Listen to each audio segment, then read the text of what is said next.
Hong Kong में कई साल गुजारने की वजह से मैंने चाइना को तरक्की करते हुए बहुत करीब से देखा।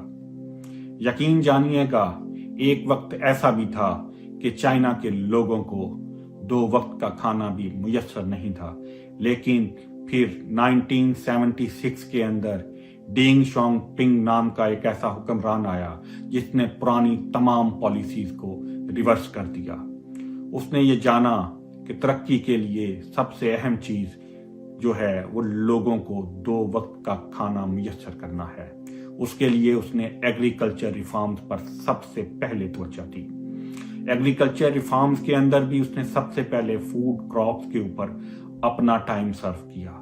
उसने ये जान लिया कि लोगों को आप बाई फोर्स काम नहीं करवा सकते।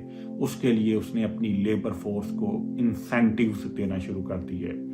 उसने छोटे छोटे किसानों को प्राइवेट फार्मिंग के ऊपर इनकरेज करना शुरू कर दिया और उसने कह दिया कि गवर्नमेंट का काम सिर्फ टैक्स जो है वो कलेक्ट करना है। इसके साथ क्या हुआ कि उस मुल्क के अंदर जो खाने पीने की चीजें थी वो वाफर मिकदार के अंदर पैदा होना शुरू हो गई। जब ये चीजें ज्यादा मिकदार में पैदा होना शुरू हो गई तो फिर उसने कमर्शियल क्रॉप्स के ऊपर जैसे शुगर कैन और कॉटन है उसके ऊपर तवज्जो देना शुरू कर दी। उसके ऊपर लोगों को इनकरेज करना शुरू कर दिया, क्योंकि उसने देखा कि जो लेबर फोर्स जहां से बच गई है उसको मैं जो कमर्शियल क्रॉप्स के ऊपर यूटिलाइज करूं। इसके साथ साथ उसने दूसरे नंबर पर जो काम किया वो थी विलेज एंड टाउनशिप एंटरप्राइजेस को इनकरेज करना।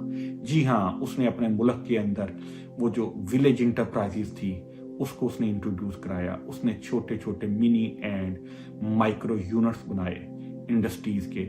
वो इंडस्ट्रीज जो एग्रीकल्चर के साथ रिलेटेड थी, वो इंडस्ट्रीज जिसकी एग्रीकल्चर के अंदर जरूरत थी, जैसे फर्टिलाइजर की इंडस्ट्री आ गई, जैसे आपकी टूल बेस्ड इंडस्ट्रीज आ गई एग्रीकल्चर के, आपके एग्रीकल्चर के साथ रिलेटेड टॉयज आ गया, फर्नीचर आ गया। उसने इन चीज़ों को इनकरेज करना शुरू किया। जैसे ही ये तमाम चीज़ें इनकरेज हुई, क्योंकि उसके साथ साथ जो एक्स्ट्रा लेबर थी वो उसी एरिए के अंदर उसकी खपत हो गई। उसने जब ये जाना कि ये चीज़ें दोनों एक दूसरे के साथ इंटर रिलेटेड हैं और हम लोग काफ़ी हद तक स्ट्रांग हो गए हैं, हमारे विलेज के अंदर लोग वो, तो उसने अपने आप को वही जो शुगर कैन और कॉटन इंडस्ट्री थी वहाँ से वो इंडस्ट्रियल रेवोल्यूशन की तरफ आ गया। उसने अपने मुल्क के अंदर अपनी लेबर को ट्रेन करना शुरू कर दिया। उसने अपना मैक्सिमम पैसा जो था वो उन लोगों की एजुकेशन के ऊपर खर्च करना शुरू कर दिया। उसने वहाँ पर वोकेशनल एंड ट्रेनिंग इंस्टीट्यूशंस बना दिए। उसने लोगों के लिए कंपल्सरी कर दिया कि 9 ईयर्स की स्कूलिंग। जब उसने ये सारे काम किए तो उसकी जो लेबर थी वो बहुत ज़्यादा ट्रेंड हो गई। वो उसने अपने आप को प्रिपेयर कर लिया इंडस्ट्रियल रेवोल्यूशन के साथ। लेकिन जैसे ही वो इसके ऊपर अप गया तो उसने वक्त के हिसाब से अपने आप को चेंज करना चाहा, क्योंकि वो जो एरा था वो इलेक्ट्रॉनिक का आ गया। तो उसने अपने आप को अपने दरवाजे जापान और साउथ कोरिया की जो इंडस्ट्रियल लोग थे उनके लिए खोल दिए। उसने कहा यस, मेरे पास बहुत ज़्यादा लैंड है, मेरे पास बहुत ज़्यादा मैन पावर है, चीप मैन पावर है, आप लोग अपने यूनिट्स यहाँ पर लगाएं। साउथ कोरिया और जापान के जो बड़े बड़े इंडस्ट्रियलिस्ट थे उनको चूंकि वहाँ पर एक तो लैंड बहुत कम थी, दस्तयाब नहीं थी, और दूसरी चीज़ उनके लिए लेबर जो थी वो बहुत ही महंगी थी। तो उसके साथ जब उनको भी यहाँ पर फायदा नजर आया तो उन्होंने भी अपनी इंडस्ट्री चाइना के अंदर लगा ली। क्योंकि चाइना अपने लोगों को ट्रेन कर रहा था, उन लोगों ने उनके रिसर्च एंड डेवलपमेंट से जो उनकी मेहनत थी उन कंपनीज की, उन्होंने वहां पर चाइना के अंदर छोटे छोटे यूनिट्स बना लिए वहां से ट्रेनिंग लेने के बाद। क्योंकि जब आप किसी भी मेगा यूनिट्स के अंदर काम करते हैं तो आपकी लेबर ऑटोमेटिकली ट्रेंड हो जाती है। जब आपकी लेबर ट्रेंड हो गई तो उस लेबर ने वीसीआर, टेलीफोन और छोटी छोटी चीजें इलेक्ट्रॉनिक्स की वो पूरी दुनिया को सप्लाई करना शुरू कर दी। चाइना ने जब ये देखा कि वो इलेक्ट्रॉनिक मार्केट के अंदर आगे आ रहा है तो उसने अपनी इंफ्रास्ट्रक्चर को भी चेंज करना शुरू कर दिया, क्योंकि वो ये रियलाइज कर गया कि इंफ्रास्ट्रक्चर के बगैर वो तरक्की नहीं कर सकता।